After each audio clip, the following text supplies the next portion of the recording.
Hey everyone, welcome back to my channel. Today we're going to make an easy whole wheat sourdough bread recipe. This is actually very delicious. It has hints of oatmeal and honey in it, and of course whole wheat. So the first thing you're going to do is the night before, you're going to hydrate your whole wheat.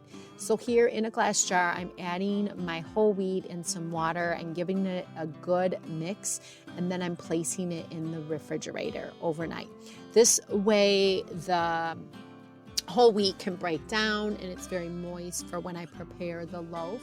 I read up on this and I think this is the best solution to make this, because I was having a hard time when I was testing out the recipe, just making the bread very moist and tasty and delicious. So then once that's done, the next day you're going to pull it out of the refrigerator and sit it on your counter so it can get room temperature. And at that point is when we're going to start combining the recipe together to make the loaf.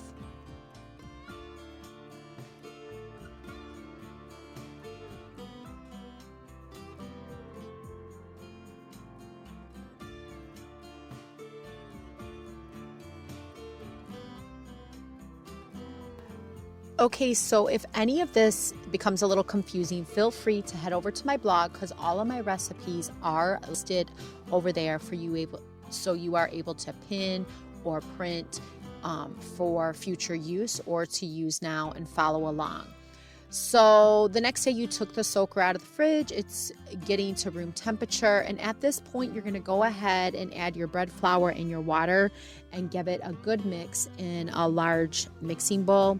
And you're going to let that sit there for the remaining of the hour, covered with either saran wrap, plate, or a wet tea towel.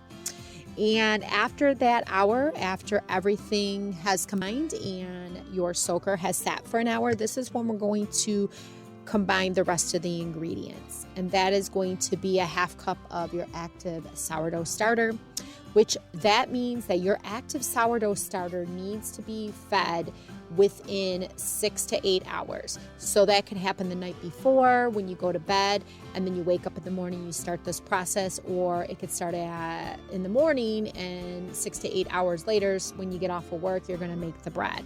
So you want to make sure that you've fed that within those 6 to 8 hours. You're going to add your soaker to the bowl, a teaspoon of salt, a third cup of raw honey, 1/4 cup of softened butter, and 1/4 cup of your oats.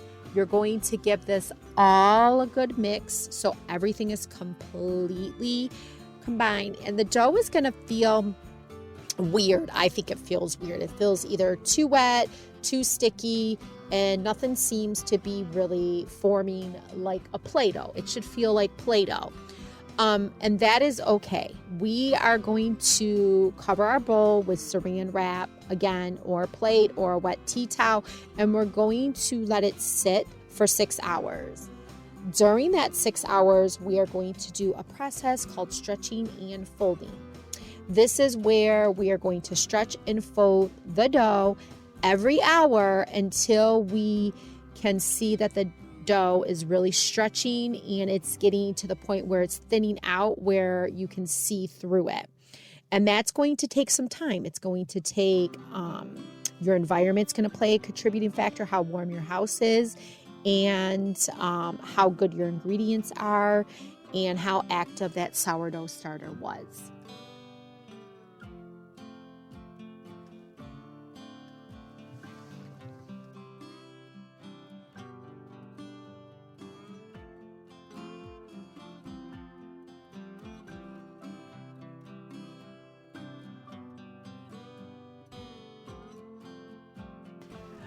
Okay, as you can see, my dough is very moist, and I'm basically stretching it and moving it clockwise around. And this is what I mean. You're going to do this 6 times during 6 hours. So this is just going to vary. You're going to feel and you're going to notice a change in your dough. You just want to make sure in between the stretching and folding that you keep it covered so nothing dries out. So as you can see, look here, it's getting a little bit better, a little bit more combined, and I'm stretching it and moving it around clockwise, and then I basically rinse and repeat. I do it 6 more times.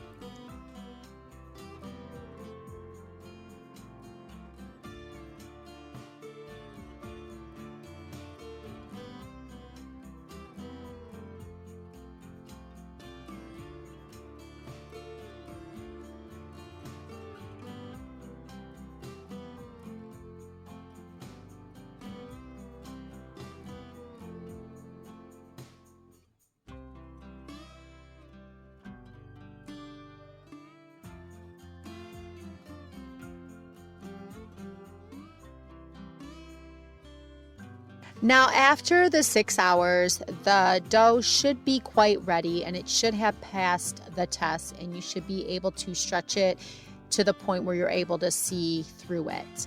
Now, this is the time where you're going to go ahead and shape your dough in either a loaf or it could be a rectangular loaf or a round loaf. So I'm basically stretching it out all the way into a rectangle, and I'm folding it in and then rolling it.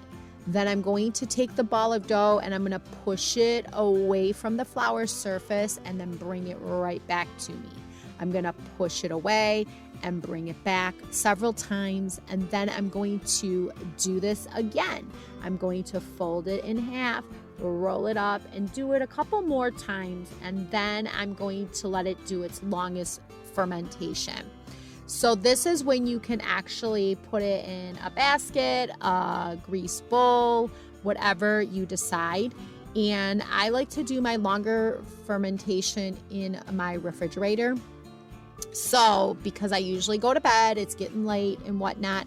And then the next day is when I bake it, right before I'm going to serve it with a meal.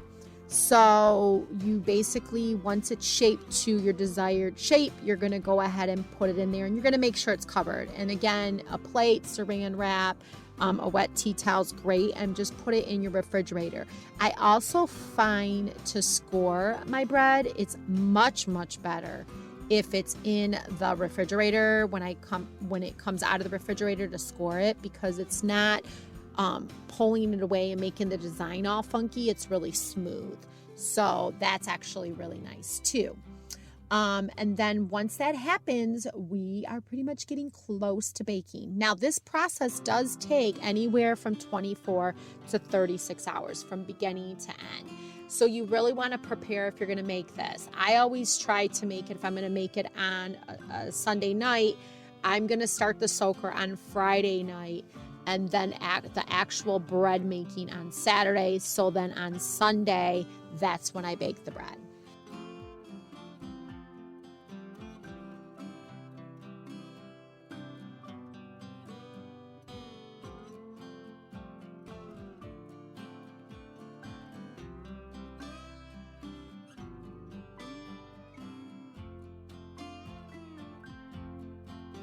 Now, after your bread has doubled in size, you're going to carefully take it out and place it in your Dutch oven or loaf pan. I like to line this with parchment paper. You don't necessarily have to do that. I just find it nice because I do add a little bit of water or ice cubes to keep the moisture in my oven so I can get that crispy brown topping that we all love. And here I am just putting a little bit of flour on the top, dusting it so I can score this.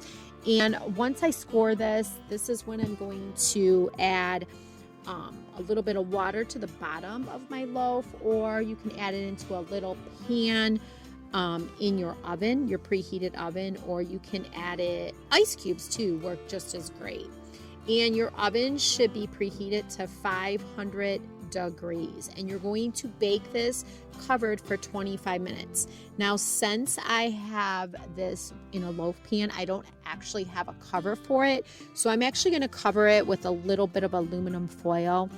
Make sure though, with the aluminum foil, you spray a little bit of, or brush a little bit of cooking spray on it, such as olive oil or avocado oil.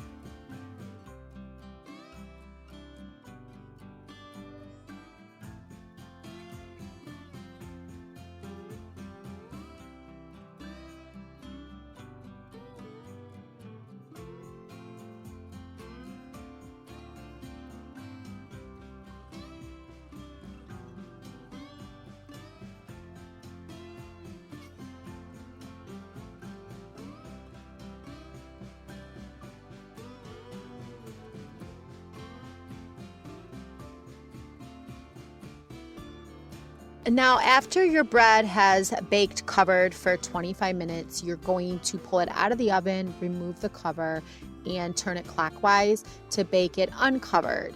And this is going to be done about 10 minutes. So once it's done, you're going to pull it out of the oven and let it cool before you cut into it, because if you cut into it too early, it's going to be a little gummy. I hope that this video inspires you to bake some bread. It doesn't necessarily have to be sourdough. I have tons of bread recipes. I find it very relaxing and in a great way just to really express yourself and calm your mind and soul, and just to have really good ingredients. You know they're good ingredients in the bread. And it's delicious. There's nothing processed about it. It's just extremely delicious. I like to use this with butter and honey, sandwich bread, toast, you name it. I want to thank you for stopping by, and I hope to see you all real soon. Make sure you give this video a thumbs up and don't forget to hit that subscribe button. So long.